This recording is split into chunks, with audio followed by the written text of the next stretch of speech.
We'll kick it off. So my name is Nate. I'm the founder of TokenDynamics. We're a protocol design tokenomics firm with an emphasis on economic security and value accrual, which basically means we like to work with censorship-resistant projects because those have the most opportunity to build valuable tokens and need the kind of incentive alignment that economic security provides. And I'll pass it over to my panelists here to introduce themselves. My name is Arnaud. I'm one of the founders of this organization called Aztec. And since 2018, we've been working on privacy tech. We actually are launching what I think is what we hope to launch multiple times since 2018. This is an exclusive for this room. Last night, a group of 500 sequencers launched Aztec, which is an immutable, decentralized privacy network on Ethereum. It is not a network where you can already transact. That is up to the sequencers to enable at some stage, but it is a decentralized, immutable privacy network on Ethereum, launched at a little bit after 1 a.m. Sick. I'm Alan, and I'm the janitor for the RAILGUN privacy project. I've been contributing to that for 5 years, which I guess in dog years is like 40. And yeah, RAILGUN is a smart contract system for EVM land for you to have a private address and transact in DeFi privately. Awesome. Congrats to the launch. My name is Dominik. I'm one of the co-founders of Polygon Miden, and we are also privacy preserving layer 2 on Ethereum. Beautiful. And so the topic of today's panel is parallel systems.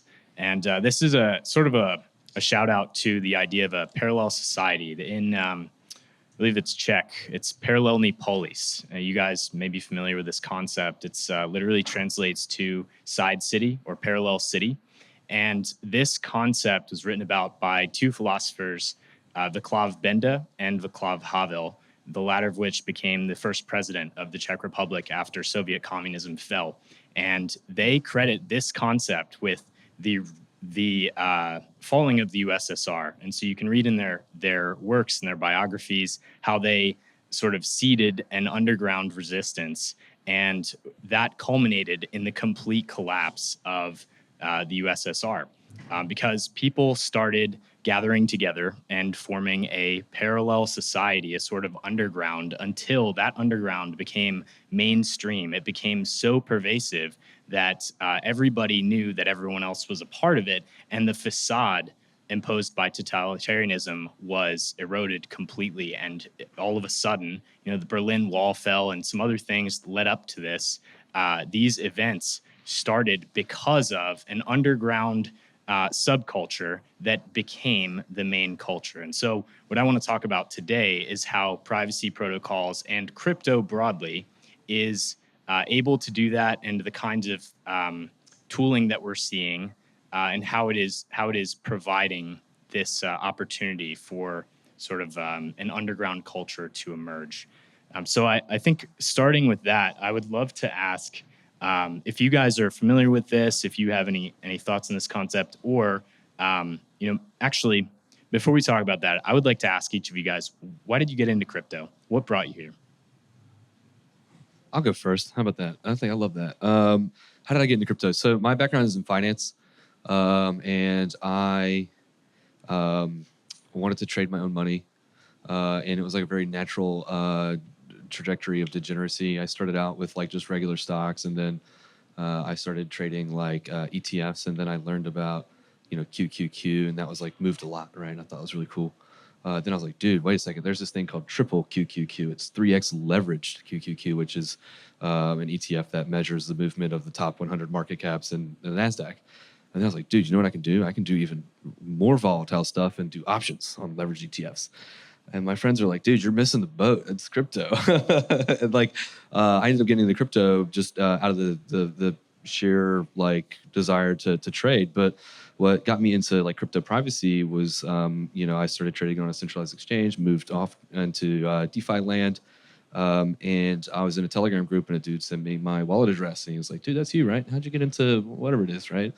And I'm like, how'd you know that was me? And he's like, well, you got our collab land token that verifies that you can get into here. You've talked about this, you talked about that, you talked about this. And, there's only like 50 people in this place. And it was unbeknownst to me, right? I was of a classic trope that thought that crypto is really reasonably private, and I had my eyes, opened. And this guy was pretty harmless. He's actually a pretty cool dude. But it sort of like sent me down that path to look for things that were like really useful and utilitarian for crypto privacy. And I kind of found it to be lacking because I held a bunch of random shit coins at the time. Tornado Cash only accepted 0.1, 1, 10, and 100 ETH, and I didn't have 100 ETH, that's for damn sure. But I also had a bunch of shit coins that I wanted to take and do things with, and not dox myself. And so there just had to be something else in the ecosystem that sort of usurped this utility, which allowed us to kind of get off of traditional markets, trade 24/7 with immediate finality. That's really beautiful in crypto, and that's why I liked it. But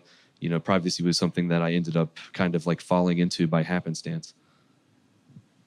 Awesome.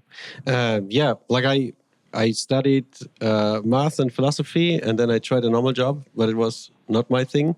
And then at the beginning, I was quite intrigued by crypto, about this like banking the unbanked, this kind of rebellious anarcho thing. Like I was very naive, and then I think that changed a bit, which is also nice. But I still stick. Like I was always trying to scale somehow. I was working on lots of scaling solutions, and then I think like what intrigues me now about our project is basically we try to scale via privacy, and I think like crypto will not work without privacy. Like it will not scale enough, but it will also not work because of like without privacy. Like it will be super obvious for everyone who transacted with whom, and then it just will not be used. I think that's a really important point, is that if crypto may not be able to scale without privacy because people won't want to come into in the first place, whether they're degens or whether they're, I think all of those that came in for ideological reasons are here already, and we're not trying to onboard more people or even convert more people to this ideology maybe that brought us here. But I think that's an important call out, that crypto may not be able to scale without privacy. And even if it does, we end up with a system that's like a panopticon where everybody is watching everybody else's wallets. And that actually turns into the same system that the USSR had for 60, 70 years. Exactly. It's quite a dystopia, right? Like imagine you would have Chainalysis as an AI bot for everyone in your mobile phone, and then like could just look up your name or your wallet and I get everything you ever did. So that would be crazy. I mean, it's like Venmo, but with zero privacy whatsoever. Like you can see anybody's information, regardless of whether they opt out or want to opt out. And it turns into a nightmare pretty quickly. So I skipped Arnaud over here. Would you like to share how you got into crypto? Who here is born before 1994? 1994. Okay. Old crowd. Doxing. I'm in my prime. Keep telling yourself that. No, I grew up on the internet. I never experienced a world without the internet. And the internet for the vast majority of my childhood and teenage years felt like a very distinct place. It felt like a place that was very distinct culturally, very distinct in time and space to the rest of the world, and also very isolated from that rest of the world. I think we've forgotten how post-iPhone that has changed. The internet kind of took over, but also the normies kind of took over the internet, much less distinct than it used to be. But I still grew up on the internet where there were echoes of what the internet was meant to be, or what we hoped it would be, which is, in the 90s, we didn't talk about the internet, we talked about cyberspace. And I think in 2011 or so, there's this meme that first started popping up, which is the meme of born too early to explore the stars, born too late to explore the oceans. I think that was very much kind of after the iPhone, after the internet kind of lost its luster as a distinct place, as a distinct jurisdiction. That was very much the nihilism of the time, the thing that I felt the most. And around 2015 or so, I feel like there's a portion of the world that kind of resigned itself to that nihilism really deeply. That meme actually got updated to say born too early to explore the stars, too late to explore the oceans, just in time to explore dank memes. That is when I think the internet kind of really lost its soul. And to me, Ethereum was a return to maybe the promise of eventually getting cyberspace as a distinct place. So that's what drew me to Ethereum initially. I still think that over the past decade, since that 2014 white paper, we've not really taken that as seriously. We used to take it quite seriously, that promise. But I think we kind of lost touch for that vision. I think that the kind of ICO boom and bust kind of fucked us up, and we became a little bit ashamed of ourselves and stopped being ambitious. So yeah, when I think of privacy, I don't think of it as really only about, oh, well, there might be a world where there's this dystopian set of government entities that we need to hide from. I just think that the internet, it requires or kind of deserves more solidity and more of a real sense of place. The only platform that can really give us that, I think, is Ethereum. And unfortunately, Ethereum enforces transparency, but enforced transparency is just a life-limiting force. So privacy to me is a way, if you turtles all the way down, a way to get Ethereum to help us get cyberspace, to help us move forward outside of the world that the internet broke. I think that's important to highlight as well, that it's not just financial privacy that we're looking at and talking about. It's also privacy of your information and of your social graph, of your data. And the alternative is to have a world where there is no privacy and have, let's say institutions come in and we onboard everybody and we get all of this adoption, but we forget to build privacy solutions. And so it turns into this. I hate to cut you off, but institutions will not let you onboard them without privacy. That's the other thing. It's not about the privacy, it's about the control. You need to be able to decide and say explicitly, I will be able to say, like, this is the audience for this information. And right now, obviously, Ethereum doesn't allow you that at all. That was actually a concept that Alan red-pilled me on a little while ago, was the idea that institutions need privacy in their trades. Alan, do you want to speak about that for a bit? Yeah, man. I think that like a lot of people don't know this, but most like traditional finance happens in these things called dark pools. Since we're doing like hands, who knows about dark pools in finance? Sick, some people. That's hell yeah, right? So a lot of stuff is traded like privately. I'll give you guys a great example in crypto because I think it's a lot more fun and it'll highlight the same issue, right? So there's this thing back in the day called Constitution DAO. Who remembers Constitution DAO? Okay, so those of us who don't remember that, it was a really interesting concept for buying the Constitution at Sotheby's. There was this DAO that got together, Constitution DAO, and they said, we're going to buy the Constitution for the people, by the people, with money we raise in crypto. And they did. They raised a ton of money really quickly. I think it was like $46 million in like a day. It was a bit over a month, but yeah. Under. Hyperbole for the sake of storytelling. But anyway, they raised up a bunch of money. It was $46 million, and then they went to bid, right? And what ended up happening? It was basically like a Price is Right moment, and Ken bought it for $1 over, right? And so like fundamental like auction mechanics just completely fail whenever you have like no peer-to-peer blinding, right? It's like playing poker like this. It doesn't make a lot of sense, right? And so whenever you have those sort of like auction mechanics, which traditional markets really are that, right? If you want to take and do a service, right? Someone is going to take and put out a bid to do that service, and you will accept that bid in some sort of auction. Hopefully you shop around. You might make a decision in that way. And there's a bid, there's an ask in traditional finance, and that's the case. But even beyond that, right, just like traditional payment rails don't really work too incredibly well. I think we are like wholly unrealistic if like the chain is public to expect that any corporation will just let their money sit there publicly and that'll be that. Like, I just think that's a completely unrealistic way to go about life. And we sort of like treat it as like this really cute thing in crypto. We do it all the time, right? We transact with each other, and then what do? We go to our ether scans and we judge each other. You know, we go, he uses Kraken. You know, this guy's probably not too cool. Yeah, he's opened this wallet very long time ago, you know, so maybe he's a little bit more OG than me. I see this wallet on Etherscan is, you know, 2,200 days old, right? You know, so he's pretty cool. I see he got hit with this rug, and we sort of like, you know, make it cute and talk about battle scars and crypto, but like this is a completely weird and obtuse amount of voyeurism into finances that have like ramifications that, you know, sort of reverberate well beyond just joking around with your friends.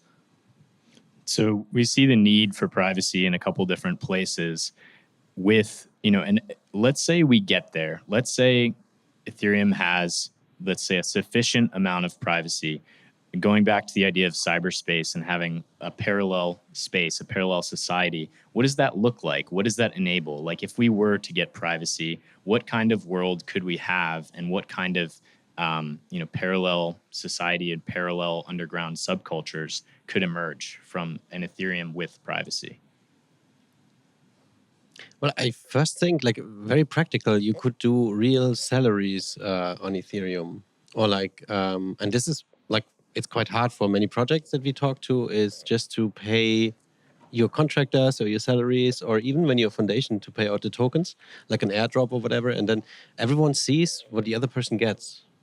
And so, like, yeah, this is probably what you could do.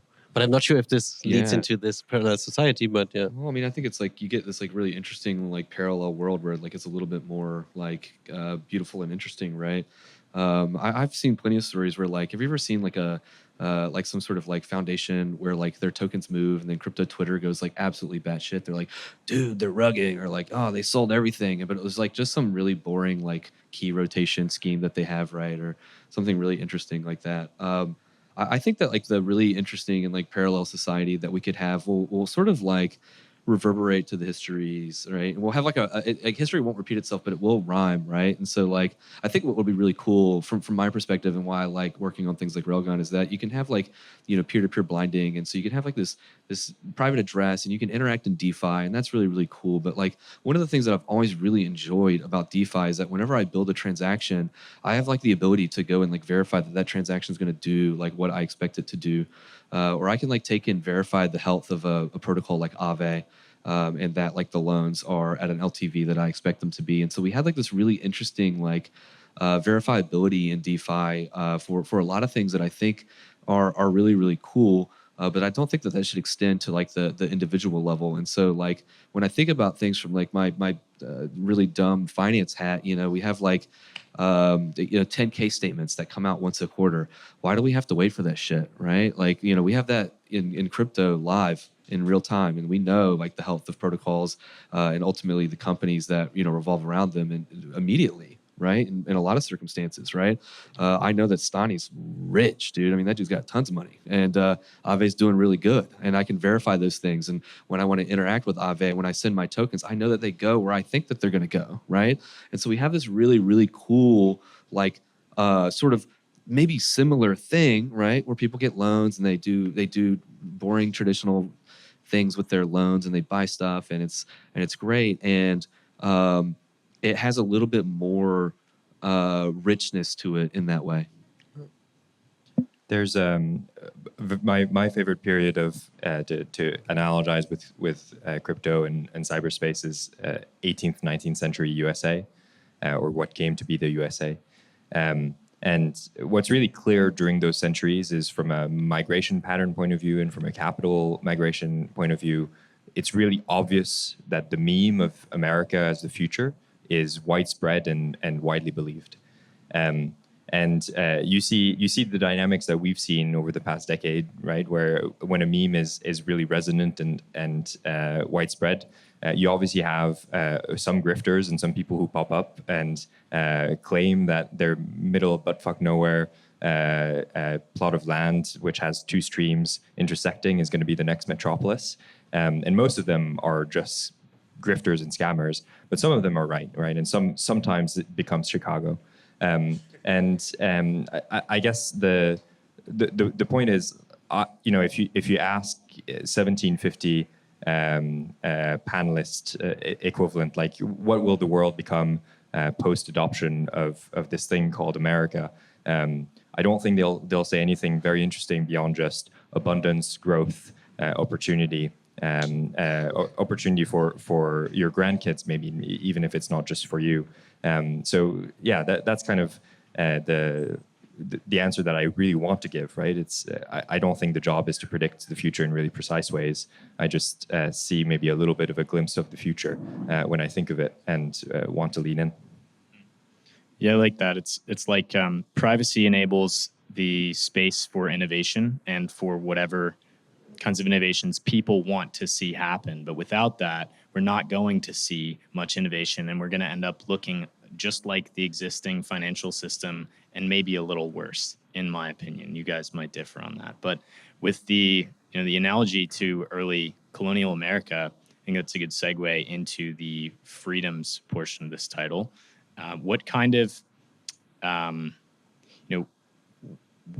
let's actually talk about how do we get there? How do we get to that place of innovation and allowing this to flourish through privacy? Like, what steps do we still need to take in Ethereum to get privacy mainstream or enshrined, whether literally or metaphorically? I think we really need to work on UX. And this is true for everything, also non-privacy related. But like with privacy, it gets extremely hard. Like if you add privacy to transparent blockchains or like even for privacy preserving chains, like they're still extremely hard to use. They're super clunky, and like it's like they function way worse than just paying with my fucking credit card. And like this is something that idealists might do, but even they like when you look at the main venue here, people pay with credit cards still. Like, and this is we are in there now since 12 years, and this is just because it simply works.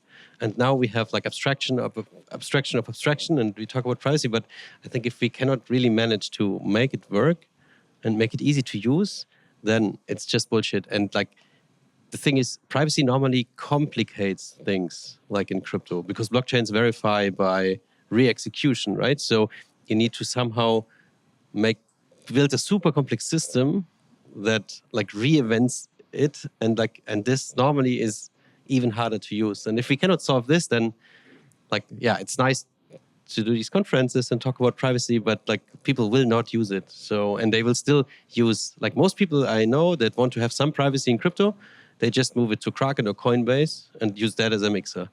And those are even crypto native people who build this shit. So, and this is extremely so we really should work on our UX.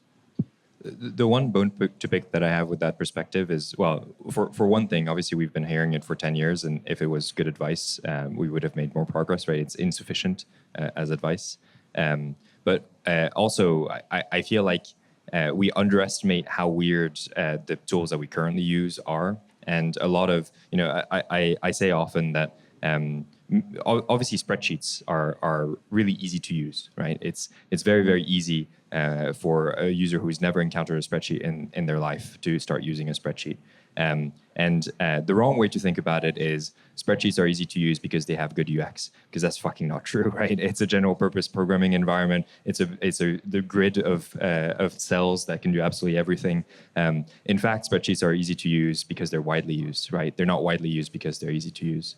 And same thing for credit cards. It's such a weird fucking thing that you can borrow money instantly from a bank at any merchant basically in the world. And it's something that's 70 years old or 80 years old at this point. It's all very new. And to bring it back to early US, the Puritans obviously left the UK because they were persecuted. They actually didn't go directly to the US because I think they were initially quite rational. There's literally nothing in America at that point. They actually go to the Netherlands first for 10 years. And pretty good UX in the Netherlands for the Puritans. They have a lot of freedom compared to the UK. But 10 years in, they still say, you know what, fuck this. We're going to cross the ocean, lose half our population, and establish ourselves in the wrong place, in a place that we don't have legal right to, where there's nothing, absolutely nothing waiting for us, because we want to build this particular version of our future. And again, it's not building the future for ourselves. It's not building the future for kind of the last 10 years of my life. It is building a future for opportunity for my great-grandkids. And I think we underestimate how much those kinds of beliefs and those kinds of visions move the world. Maybe if I may answer to that, maybe we also overestimate what blockchains can be used for. And in the end, it could be just a payment. And I would argue that like the UX of a credit card is way better than any crypto wallet. And even like regardless of what happens in the background, and if like you get money loaned or you can borrow it by a merchant, so no one knows about that. And like no one knows which APIs work. It's just like I hold my iPhone on my face, pay, and I walk away.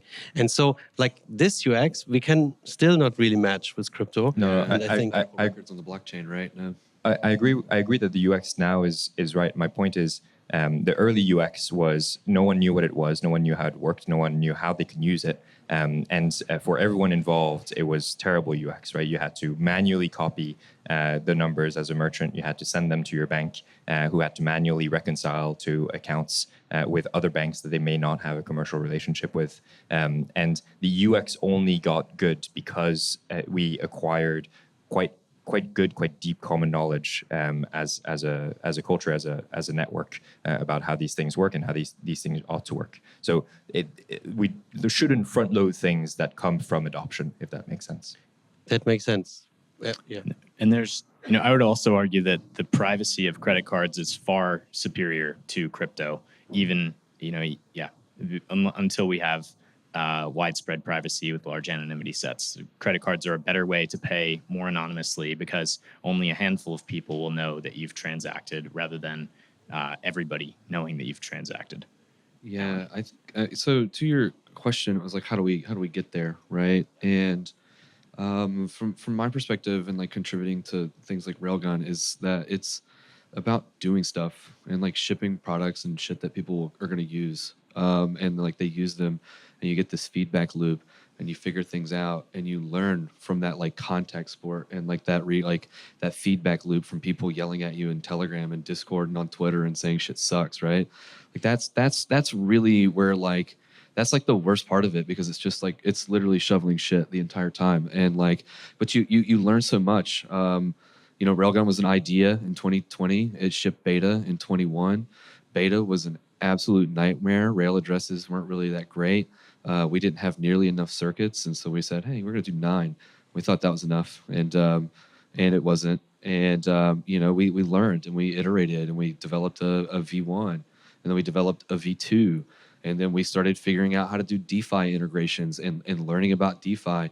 And DeFi was atomic, and that was really cute. And like people were doing swaps on Uniswap, and that worked really well. But it grew, it became non-atomic, cross-chain, hooks, and weird shit like that, right? And so like you don't actually, if you just one of the things that frustrates me the most about cryptography and privacy and like people who do like really advanced stuff in mathematics, what really pisses me off is that there's a new paper every other week. It's every other week. There's a new Planck derivative, like from like Planck's sick, by the way. That stuff's really cool. Like, I don't want to dig at you guys. That's not what it's about, right? But like people who like iterate and like on these things, are like, oh, well, we did for Flock, and we like iterated on what Aztec did, and it's cooler because like Aztec is like their thing was not as good as our thing, right? And it's like, well, whatever, ship something with it then. Like, go do something with it, right? And like that's one of the things that like I think that like we've struggled with as like a culture for so long, and like it's been really big. It's been a big challenge, right? And like a lot of people like hear like, damn, I didn't hear about Railgun until now, and it's like, well, we weren't really loud about it because like there was this really bad chilling effect on people working and contributing to privacy protocols, right? And that's like we can maybe add another like hour for like that panel, but like we'll save that, but. I think that's the number one thing. That's how we get there, right? I love your like history of America stuff, and like how did they get to California? They walked. They didn't talk about it. Quite true. I'd actually, with the few minutes that we have left, I would love to dig into the chilling effect if you guys want to talk about it. But if not, we can also go into what is the end state of privacy on Ethereum look like for you guys? And I'm curious, as founders of privacy protocols, how you think about Ethereum's latest bid to potentially include privacy at the protocol level. How are you guys thinking about, what that looks like in the next 5, 10, 20 years? Yeah, I mean, again, we've been doing this for a while. The first thing that we shipped, proof of concept, was 2018, in production 2020, and then iterated on that 21, 22, and then shut those products, which were it was centralized, but mostly pretty general, recursive ZK rollup, right? In 2022, we shut that down in 2023, and everyone always asked us, "Oh, you must have gotten a scary letter." We've never had negative interactions with law enforcement or regulators. I suspect part of that was kind of luck of timing, right? Or the other way, I guess the better way to say it is other teams who we're all fighting for maybe got a little bit unlucky with their timing and also their narrative and their story. And you know, to get to the point that I want to make, like the shipping stuff, I think is part of it, and I agree with that. That's the only judgment that teams should be faced with, and honestly, the only way that you eventually learn. Academics are not actually good cryptographers because we don't hire very many cryptography PhDs. They don't really understand how to ship stuff. But if I ship it, how do I continue to get my salary? You know? Like my research grant will be shuttered. You know? But shipping is like one of the battles, right? And I guess my expansion of what Alan is saying is we actually need to go win the cases and push the regulators and fight the tiny little nitty-gritty battles in the depths of commercial contracts with institutional adopters, so that they don't do the stupid version of the adoption of these privacy tools, but you actually they help you establish precedent about how to use this cryptography. So it is just a never-ending. It's not like a work of Sisyphus. It's, you know, you push that shit ball around as a little beetle, and you just have to do it unrelentingly, and that's the way to do it. To that end, like with pushing to normalize privacy a little more and push privacy forward into the mainstream, like what are those maybe memes that need to be taken a full circle, memes that need to be spread, or memes that need to be reframed for us to get there? Like, what is the generative framing of privacy that you guys wish was promoted more? So one of the things that I get really exhausted in privacy circles on is on activism and talking about journalists in like war-torn nation states and like all of these like fringe use cases of privacy. I think that those are excellent use cases of privacy, by the way. So please don't like cut that out, that last bit. I really mean that. But the point I want to make is that like what ends up happening in a lot of people's heads, if they're not actually activists and engaged and involved in that stuff, they go, that's not me. Well, I live in Chicago, you know, like what do I know about like, you know, sandy war-torn nation states? You know, I don't need that. Right. And so like that's all they hear, right? And they don't know about it, right? They don't understand why it's for them, right? This is ultimately a sales problem. Right. And the number one sales lesson I could teach anybody in 5 seconds is everyone's favorite radio station is known as WIIFM. What's in it for me? Why do I give a shit? Right. And if you can't tailor your conversation to be about them, then like it's a useless and fruitless endeavor unless you happen to have a happenstance of stuff that you guys like. Right. And this is maybe fruitful for a lot of things, but there's 8 billion people on the planet. And so we have to really focus on like, where does the narrative go to draw in people for like these boring use cases. And so some of the things I've said during the talk, like the cute Etherscan judgment and this sort of thing, and like trying to make people understand like that these things aren't private, and like how does privacy work, and like talking about Constitution DAO and how the fact that like basic auction mechanics completely fall on their face without it. Right? Make it the boring stuff, right? Maybe privacy is normal, is like cool, but it's hard to conceptualize. But really, ultimately, to me, it's like, how do you make it boring, right? And like, it's totally expected. Like when the S isn't there, like Brave yells at you, and that's cool, right? And I think that's how we get there. Like we maybe keep talking about like activism, but also let's kind of push beyond that to like the boring stuff that a lot of people would care about. I would completely agree. I think like even though philosophically this like cypherpunk and everything, like I totally agree and I find it super interesting, but I think we need to normalize privacy in a sense that like somehow we don't do that for activists, or we don't do that for like very few people, and we need to come out of our niche, but it is useful for everyone. And so we should get out of this dogmatic, idealistic niche that we are in, but really say like, okay, here, it's the same thing, it works very nice and is private. Like, and here's really a cool use case for you or whatever, but it's, yeah, we are not there yet. I have 47 seconds, so I will say this. The market will take care of it for us. We have reached the peak, maybe 3 years ago even, of what fully transparent transactions on these distributed ledgers can actually do. It turns out the market is a little bit retarded, so it takes them a little bit of time to realize why the space is no longer growing. Turns out we don't actually need higher throughput. We don't need more transparent block space. We have an abundance of it already. Even the retarded market maybe has come around a little bit the past 6 months or so. So yeah, the market will take care of it. Beautiful. I think that's a great place to end it. We're out of time. If we can get a round of applause for these guys. Thank you.